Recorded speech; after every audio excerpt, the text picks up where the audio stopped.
Jaundice बहुत important topic है पीडिया में, क्योंकि ये बहुत कॉमन है और बहुत मतलब बहुत ज़्यादा होता है लोगों को, लेकिन और बच्चों को। और जब सीवियर हो जाता है तो बच्चा मरता भी है। तो इसीलिए जॉन्डिस आने का बहुत ज़्यादा चांस है। अगर किसी भी फॉर्म में नहीं आया तो एक्सप्लेन वाई में तो आएगा ही, कहीं ना कहीं जॉन्डिस मिलेगा ही तुमको। एमसीक्यू एक्सप्लेन वाई लॉन्ग भी आ सकता है। तो ठीक है, जॉन्डिस को एकदम ध्यान से पढ़ना है। जॉन्डिस क्या होता है? Definition: yellowish discoloration of skin sclera due to bilirubin accumulation in blood. Skin और स्क्लेरा में, स्क्लेरा क्या होता है तुम्हारा? White part of eye. ठीक है, उसमें क्या होगा, वो तुमको स्किन और स्क्लेरा क्या दिखेगा? येलो दिखेगा। ठीक है, तो क्यों येलो दिखेगा? एक पिगमेंट होता है बिलिरुबिन, वो कहाँ पे एक्यूमुलेट हो जाएगा? ब्लड में। और जहाँ जहाँ ब्लड जाएगा वहाँ वहाँ पीला हो जाएगा। ठीक है, तो हम लोग को पता करना है कि नॉर्मल लेवल कितना होता है। तो एक होता है टोटल बिलिरुबिन, डायरेक्ट या कंजुगेटेड बिलिरुबिन, इनडायरेक्ट या अनकंजुगेटेड बिलिरुबिन। टोटल बिलिरुबिन का लेवल होता है अलग अलग। देखो, न्यूबॉर्न में जो 3 दिन का है, 0 से 3, उसका होता है 2 से 12। 3 से 5 दिन में 4 से 14। एडल्ट में 0.1 से 1.2 mg/dl, ये याद रखना। और डायरेक्ट कंजुगेटेड में एक ही लेवल होता है, 0 से 0.3। अनकंजुगेटेड में 0.1 से 1.3। ठीक है, अब सवाल है कि इंसिडेंस, जितने भी बच्चे होते हैं उसमें से 60% बच्चों को जॉन्डिस होता है। 60% है उसमें अब जॉन्डिस वो दो तरह का होता है, एक होता है फिजियोलॉजिकल, एक होता है पैथोलॉजिकल। फिजियोलॉजिकल मतलब कि वो हो गया, लेकिन उसको हमको ट्रीटमेंट करने का जरूरत नहीं है, वो खुद ही ठीक हो जाएगा। फिजियोलॉजिकल वो 90 to 95% होता है बच्चों को, इसमें do not require treatment. Pathological जो किसी पैथोलॉजी के कारण हुआ, उसको तो हमको ट्रीटमेंट करना होगा, तो वो 5 से 10% ही होता है। अब है कि बिलिरुबिन का मेटाबॉलिज्म कैसे होता है। मान लो आरबीसी का ब्रेकडाउन हुआ, तो आरबीसी में हीमोग्लोबिन होता है, तो उससे हीम निकला। हीम जो है वो बिलिवर्डिन में कन्वर्ट होगा, और बिलिवर्डिन जो है वो अनकंजुगेटेड बिलिरुबिन में कन्वर्ट हुआ। अनकंजुगेटेड बिलिरुबिन जो है वो वाटर इंसोल्यूबल होता है, और हमको उसको यूरिन के थ्रू निकालने के लिए क्या करना पड़ेगा? वाटर सोल्यूबल कराना होगा। तो उसको हमको क्या कराना है? अनकंजुगेटेड को कंजुगेटेड बिलिरुबिन बनाना है, जो कि वाटर सोल्यूबल है। तो उसमें हमको कुछ ऐड करना होगा। क्या ऐड करना होगा? यूरिडीन डाइफॉस्फेट ग्लूकोरोनिल ट्रांसफेरेज, उसको बोले यूडीपीजीटी। उसको क्या, ये सारा प्रोसेस कहाँ हुआ तुम्हारा? लिवर में। ठीक है, अनकंजुगेटेड बिलिरुबिन कंजुगेटेड बिलिरुबिन में कहाँ कन्वर्ट हुआ? लिवर में। अब कंजुगेटेड बिलिरुबिन क्या हो गया? अब बाइल डक्ट के थ्रू वो चल जाएगा इंटेस्टाइन में। कहाँ पे जाएगा? सेकेंड पार्ट ऑफ ड्यूडेनम में ही बाइल डक्ट खुलता है जी। ठीक है, उसके duodenum, second part of duodenum, फिर जीजुनम, फिर इलियम, फिर लार्ज इंटेस्टाइन। अब लार्ज इंटेस्टाइन में क्या होगा? लार्ज इंटेस्टाइन में फिशेज वो होता है, उसमें जो 90 जितना भी बिलिरुबिन था उसमें से 90% स्टूल के साथ मिक्स हो जाएगा। ठीक है, और वहां पे जो तुम्हारा बिलिरुबिन है वो बन जाएगा स्टर्कोबिलिनोजेन। क्या बन जाएगा? कोलोन में हो जाएगा, और इसीलिए डार्क येलो स्टूल होता है। ये नॉर्मल है, ये यहाँ पे कोई प्रॉब्लम नहीं है, नॉर्मल फिजियोलॉजी बता रहे हैं। और थोड़ा सा चल जाता है तुम्हारा यूरिन में 10%, इसीलिए थोड़ा उसमें स्ट्रॉ कलर या फिर मतलब जो नॉर्मल जिस जो आदमी होता है उसका यूरिन उतना येलो तो नहीं होता है, बहुत लेस येलो होता है, स्ट्रॉ कलर होता है। तो वो क्यों होता है? यूरोबिलिनोजेन के कारण। क्यों होता है? अब इंटेस्टाइन से एक चीज, इतना चीज तो समझ आई, नॉर्मल ही है सब। अब इंटेस्टाइन से कुछ क्या होता है, कुछ तुम्हारा कंजुगेटेड बिलिरुबिन दोबारा चल जाता है लिवर में, उसको बोलते हैं एंटेरो हिपैटिक सर्कुलेशन। एंटेरो का मतलब होता है, एंटेरो का मतलब होता है इंटेस्टाइन, हेपैटिक का मतलब लीवर। तो वही एंटेरो हेपैटिक सर्कुलेशन से कहाँ चल जाता है तुम्हारा? दोबारा लिवर में, और फिर यही घूमते रहता है। तो ये हुआ नॉर्मल चीज। अब यहीं पे कुछ प्रॉब्लम होगा तो तुमको जॉन्डिस होगा। ठीक है, तो अब डायग्नोसिस कैसे करते हैं? डायग्नोसिस करने का एक तो सबसे आसान तरीका है, serum bilirubin check, level check कर लो, बिलिरुबिन का वैल्यू देख लो। ठीक है, उसमें क्या देखोगे? टोटल सीरम बिलिरुबिन देखोगे, टोटल, और डायरेक्ट भी देखोगे और इनडायरेक्ट भी देखोगे। अब ये तो हो गया तुम्हारा डायग्नोसिस का तरीका, कि मतलब पेशेंट को जॉन्डिस हो गया है, अब हमको करना है। एक स्क्रीनिंग मेथड होता है। स्क्रीनिंग में मतलब हम लोग क्या करते हैं, कोई भी इन्वेजिव मेथड नहीं है ये, मतलब पिंच विंच नहीं करना पड़ेगा कि खून नहीं निकालना पड़ेगा। एक होता है क्रैमर्स मेथड। क्रैमर्स मेथड में क्या है ना कि हम लोग देखते हैं कि उसके शरीर में कहाँ पे पीला हुआ है, कौन सा पार्ट पीला हुआ है। ठीक है, ये क्या होता है, देखो जॉन्डिस जो है ना ऊपर से नीचे आता है। मतलब सबसे पहले होगा तो तुमको आंख में दिखेगा, पैर वैर में सबसे लास्ट में दिखता है। सबसे लास्ट में कहाँ होता है पता है, पाम और सोल में। पाम और सोल समझ आता है ना, पैर का नीचला तलवा और हाथ का पाम। ठीक है, इसमें सबसे लास्ट में होता है। अगर उसमें हुआ है इसका मतलब है कि तुम्हारा शरीर में बहुत सीवियर जॉन्डिस हो गया। ठीक है, तो क्या होता है, सेफेलोकॉर्डल, सेफेलो का मतलब होता है हेड, कॉर्डल का मतलब होता है बैक, नीचे की तरफ। सेफेलोकॉर्डल प्रोग्रेसिव प्रोग्रेशन ऑफ जॉन्डिस होता है एक। ये समझ आया, ये जो एरो बनाया।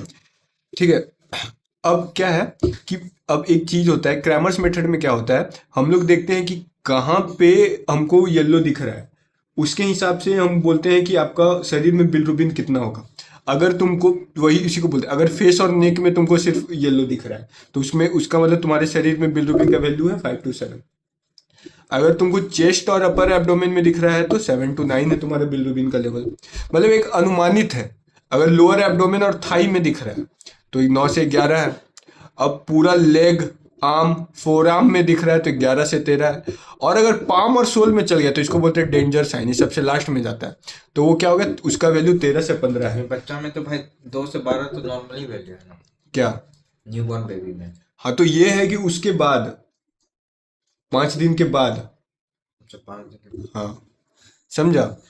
तो वही है minimum serum bilirubin to visualise, ये सीरम बिलिरुबिन है। ठीक है, अब आया। अब अगर 13 से 15 से ज्यादा हो गया तो मतलब बहुत सीवियर हो गया। बहुत सीवियर हो गया तो बिलिरुबिन क्या हो जाएगा, ब्रेन में चला जाएगा। ब्रेन में अगर बिलिरुबिन जाएगा ब्लड ब्रेन बैरियर को क्रॉस करके तो ब्रेन को खराब करेगा। तो उसी को हम लोग बोलते हैं कर्निक टेरेस। क्या बोलते हैं, कर्निक टेरेस। कर्निक टेरेस कुछ नहीं है, कर्निक टेरेस कुछ भी नहीं है, एक जॉन्डिस ही है। जो कि क्या, कर्निक टेरेस नाम सुन के बहुत डिफिकल्ट लग रहा हो कि तोप चीज है, रॉकेट साइंस, लौड़ा कुछ नहीं है फ्रेंड, कुछ नहीं है। ऐसे क्यों बनाते हो? ठीक है, तो अब क्या है, बिलिरुबिन बहुत ज़्यादा हो जाएगा तो बिलिरुबिन का एक क्वालिटी है, वो ब्लड ब्रेन बैरियर को क्रॉस करेगा। अब जो चीज़ जहाँ नहीं होना चाहिए वहाँ जाएगा तो वहाँ चलेगी। समझा। तो मतलब बिलिरुबिन अगर ब्रेन में गया तो क्या हो गया, उसी को हम लोग बोल दिया कि कर्निक टेरस है। मतलब अगर किसी को जॉन्डिस बहुत सीवियर हो जाएगा तो उसका ब्रेन में प्रॉब्लम होगा तो इपिलेप्सी, सीजर, ब्रेन से क्या ही होता है, ठीक वही सब होगा। तो वही है कर्निक टेरस का मतलब increase risk of brain injury. अभी तक समझ आया। एक और एक सामान आता है, ठीक है, उसको बोलते हैं ट्रांसक्यूटेनियस बिल्रुबिनोमेट्री। मतलब एक मशीन रहता है थर्मोमीटर जैसा, क्या है पता है, इसको हम लोग क्या करेंगे ना, इसमें एक टिप निकला हुआ रहता है, इसको हम लोग स्टर्नम में चिपकाएंगे, स्टर्नम में सटाएंगे ना तो उसमें तुमको शरीर में कितना तेरा बिल्रुबिन का वैल्यू है वो दे देगा। समझ है कितना सेक्सी चीज है। ये पेन है, पेन चल यहाँ सटाए बिल्रुबिन का वैल्यू आ गया। बवाल चीज नहीं है, समझा। ठीक है, ये स्क्रीनिंग मेथड है। ये क्वेश्चन आया है कि जॉन्डिस का स्क्रीनिंग कैसे करते हैं, तो एक क्रैमर्स मेथड लिखना, ठीक है, दूसरा लिखना ट्रांसक्यूटेनियस बिल्रुबिनोमेट्री। उसमें क्या करते हैं, ये बेटर देन विजुअल है। विजुअल में क्या करते हैं हम लोग, सिर्फ देख के अनुमान लगाते हैं। ठीक है, ये डायग्राम वही बना है कि अगर चेहरा पे है तो 1, यहाँ पे है तो 2, यहाँ आया तो 4, मतलब जहाँ जहाँ यहाँ आया तो 5, जहाँ जहाँ पे है ना, यहाँ पे आया तो 4, यहाँ इस इतना एरिया तक जहाँ जहाँ पे दिखेगा तुमको, ठीक है, उसको इसको जोड़ दो। मान लो कि तुमको यहाँ दिखा, यहाँ दिखा और यहाँ दिखा, तो 4 + 3 + 5, ये तरीका है। ठीक है, तो ये इससे अच्छा तरीका है कि एक मशीन बना दिए, उसको क्या किया, स्टर्नम में सटाए, हमको क्या किया, वैल्यू बता दिया। तो असेस बिलिरुबिन वाया स्किन, इसीलिए बोल रहे हैं ट्रांसक्यूटेनियस। ट्रांसक्यूटेनियस मतलब स्किन के थ्रू। ठीक है, बिलिरुबिनोमेट्री मतलब बिलिरुबिन का हम लोग वैल्यू निकालते हैं। ठीक है, अनरिलायबल इन प्रीटर्म बेबी। अनरिलायबल कहाँ कहाँ होता है, प्रीटर्म बेबी में भी होता है, और जब वैल्यू 15 से ज़्यादा हो जाएगा ना, जब पामासोल ये सब में भी हो जाएगा तो हम लोग इसको नहीं यूज़ कर सकते। मतलब क्या है ना कि तुम्हारे पास बच्चा है, उसका पाम और सोल में तुमको पीला दिख रहा है, बोलना भाई इस चीज़ से स्क्रीनिंग नहीं हो पाया, तुम बहुत सीवियर जा चुके हो, हमको तुम्हारा यही टोटल सीरम चेक करते हैं, उसके बाद ट्रीटमेंट करते हैं। ठीक है, अब सवाल है, 2 तरह का टाइप्स बताए ना, क्या बताए, फिजियोलॉजिकल और पैथोलॉजिकल। ठीक है, इंसिडेंस मतलब कौन कितना होता है, 90 to 95% फिजियोलॉजिकल होता है, 5 से 10% पैथोलॉजिकल होता है। टाइप, ये ऑलवेज अनकंजुगेटेड होता है। अनकंजुगेटेड जो वाटर इनसॉल्युबल था उसका वैल्यू बढ़ता है, और इसमें क्या होता है, दोनों हो सकता है, दोनों बढ़ सकता है। इसमें क्या होगा, सिर्फ अनकंजुगेटेड बढ़ेगा। वैल्यू जो है टोटल सीरम बिलिरुबिन का हल्का फुल्का बढ़ता है, माइल्डली एलिवेटेड, और इसमें क्या होता है, largely elevated, greater than 15। Time of onset, ठीक है, ये क्या है कि शुरू का मतलब 2 से 3 दिन, जो जन्म लेने के 2-3 दिन के बाद ये होता है, और ये क्या होता है, शुरू में ही हो जाता है, जन्म लेते ही हो जाता है, less than 24 hour. Palm and sole इसमें अफेक्टेड नहीं होगा क्योंकि सीवियर नहीं है, इसमें अफेक्टेड होगा। ट्रीटमेंट इसमें रिक्वायर्ड नहीं है, और इसमें रिक्वायर्ड है, समझे।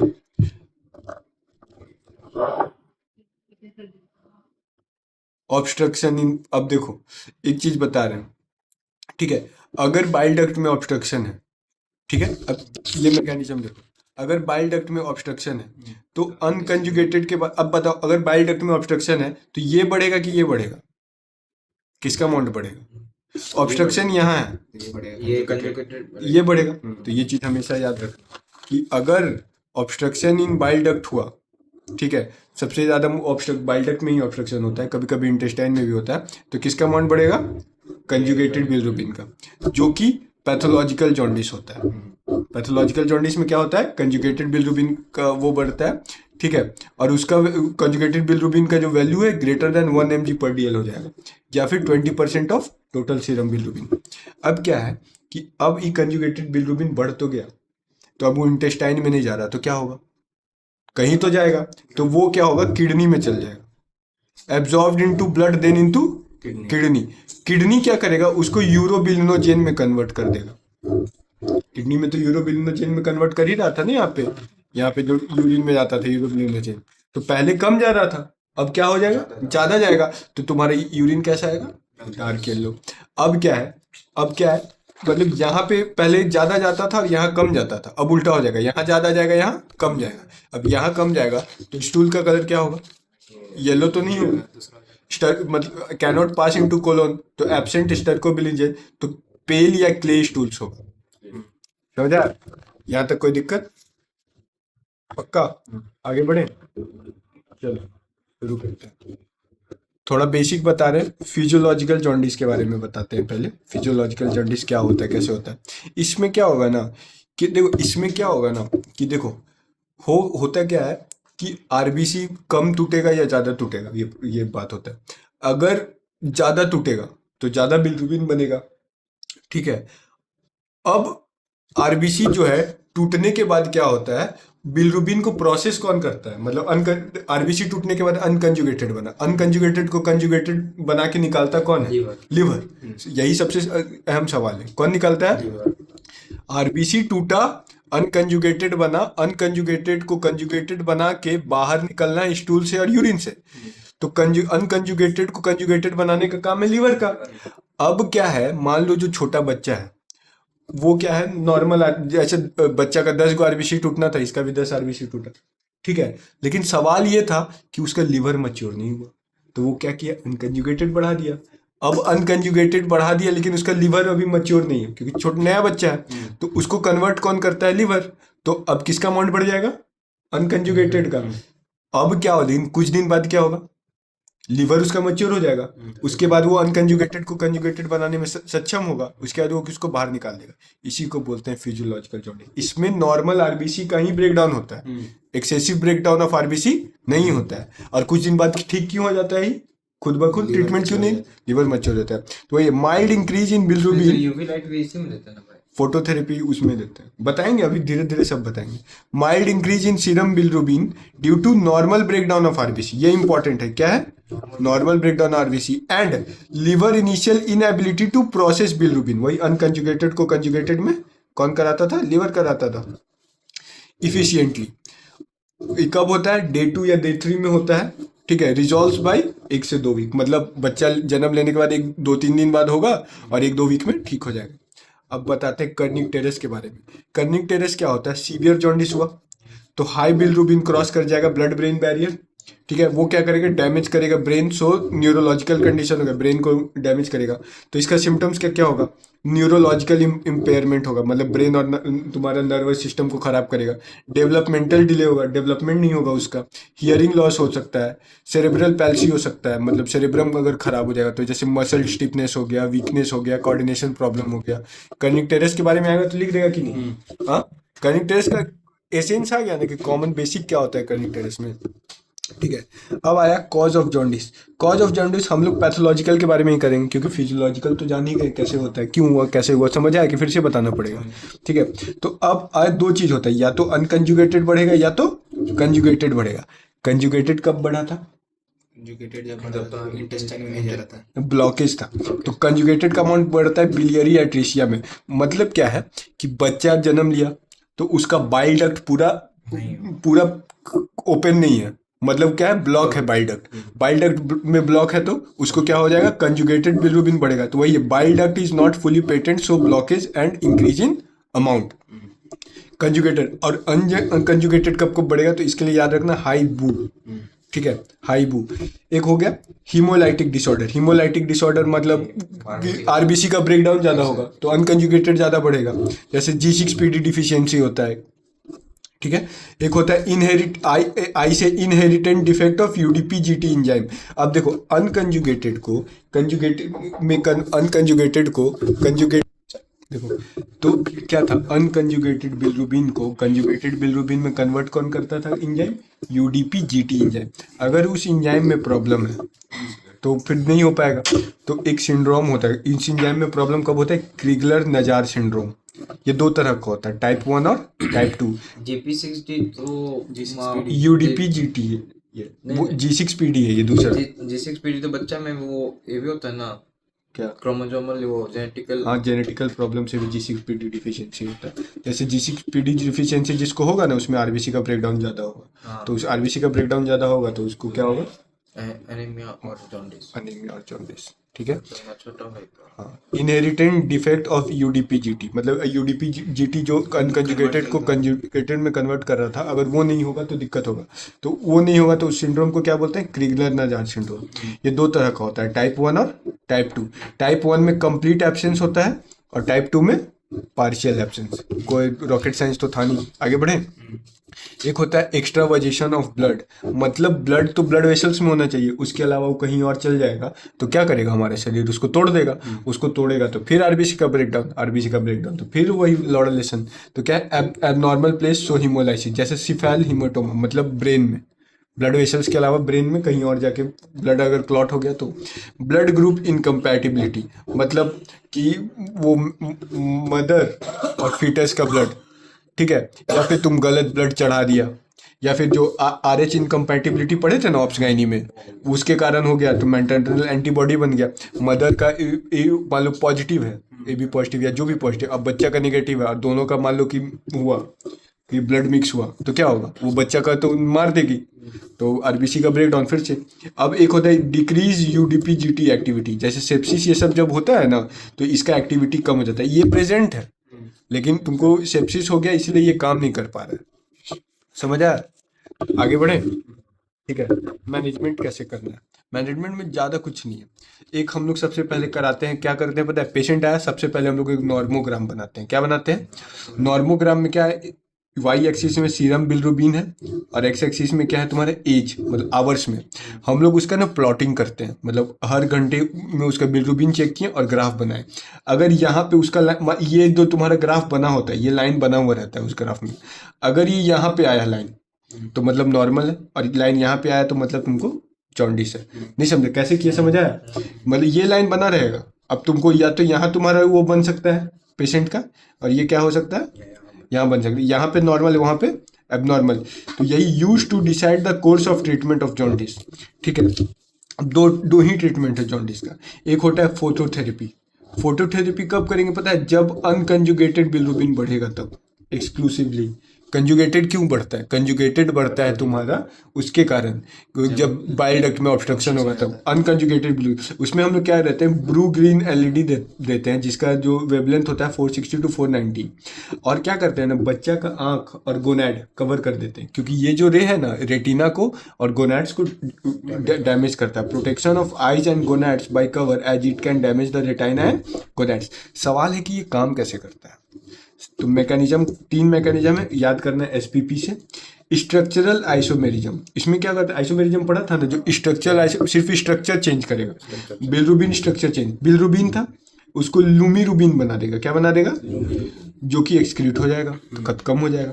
दूसरा होता है फोटो आइसोमेराइजेशन, लाइट डालने से उसका क्या होगा, आइसोमर बन जाएगा। तो क्या होगा, लाइट डालने से आइसोमर ऑफ बिलरुबिन फॉर्म्ड। और तीसरा होता है फोटो ऑक्सीडेशन, क्या होता है, SPP, structural isomerism, photo isomerism और फोटो ऑक्सीडेशन। ये 3 चीज याद रखना, याद रहा तो बहुत अच्छा बात, और याद रहेगा ही, क्योंकि नहीं याद रखने जैसा कुछ है ही नहीं। ठीक है, तो मिनिमम इरेडिएशन कितना देते हैं हम लोग, कितना इंटेंसिटी कितना देते हैं, 30 माइक्रोवाट पर सेंटीमीटर स्क्वायर पर एनएम। ठीक है, minimum distance from light source, बच्चा का डिस्टेंस कितना होना चाहिए, 30 to 45 centimetre. Termination of phototherapy, मतलब कब हम लोग रोकेंगे, अगर लगातार 2 कंजिक्यूटिव वैल्यू जो है ना नॉर्मल रेंज में आ गया, तो हम लोग क्या बोलेंगे, अब रोक दो। तो इंडिकेशन, मतलब फोटोथेरेपी कब कब करते हैं, तो इंडिकेशन के लिए लाइट, लो बर्थ वेट हुआ, इंक्रीज बिलरुबिन लेवल हो गया, तो कौन से, अनकंजुगेटेड ही ना जी। जेस्टेशनल एज और रिस्क फैक्टर देखेंगे कि रिस्क फैक्टर अगर कोई प्रेजेंट है तो high risk of Kernig terrace, जिसको कर्निक टेरेस होने का संभावना है, फॉर ट्रीटमेंट ऑफ जॉन्डिस। ठीक है, कोई दिक्कत, कॉम्प्लिकेशन क्या क्या हो सकता है, तो उसको याद रखने के लिए है बर्न्स। बी से क्या है, ब्रॉन्ज बेबी सिंड्रोम। अगर हम लोग, क्या सवाल क्या है पता है, ये हम लोग देते हैं सिर्फ अनकंजुगेटेड में। अगर कंजुगेटेड में दे देंगे ना तो क्या होगा पता है, ब्राउन पिगमेंट बन जाएगा, ब्राउन पिगमेंट बन जाएगा और बच्चा ब्राउन ब्राउन हो जाएगा।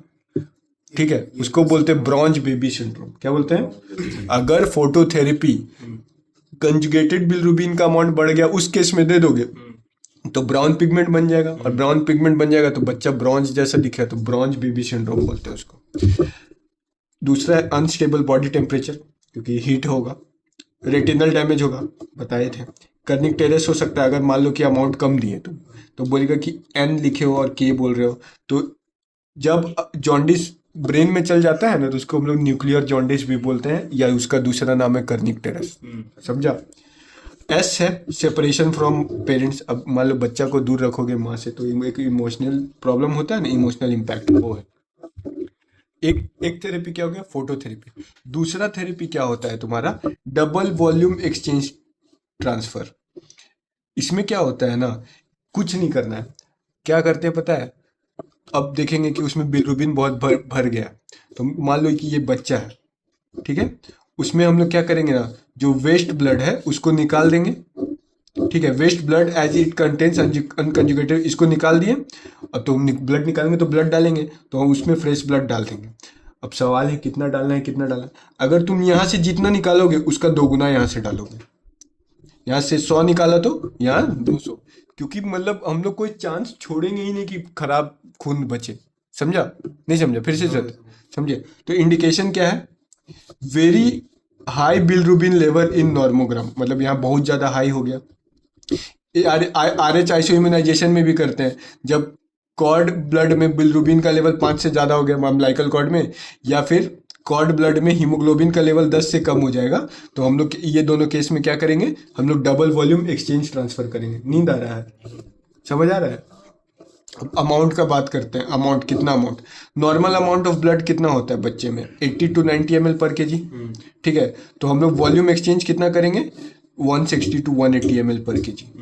ठीक है, समझा? तो इसी के लिए इसको हम बोलते हैं डबल वॉल्यूम एक्सचेंज ट्रांसफर। क्यों बोले, क्योंकि इसका दोगुना के जितना निकालेंगे उसका दोगुना डालेंगे। ठीक है, ट्वाइस सोलेस फील करने लग गया भाई, हम्म फील करने लग गया। यहाँ तक समझ आया? कोई दिक्कत? प्रोटोकॉल क्या है जॉन्डिस का, अगर पेशेंट के बच्चे के लिए न्यूबॉर्न जॉन्डिस स्क्रीनिंग कैसे करेंगे? पहले सबसे पहले 2 तरीका बताए थे, ट्रांसक्यूटेनियस बिल्रुबिनोमेट्री, और क्या देखे थे, एक विजुअल जो क्रैमर्स मेथड था। तो हम लोग किस पे प्रेफर करते हैं? टीसीबी पे।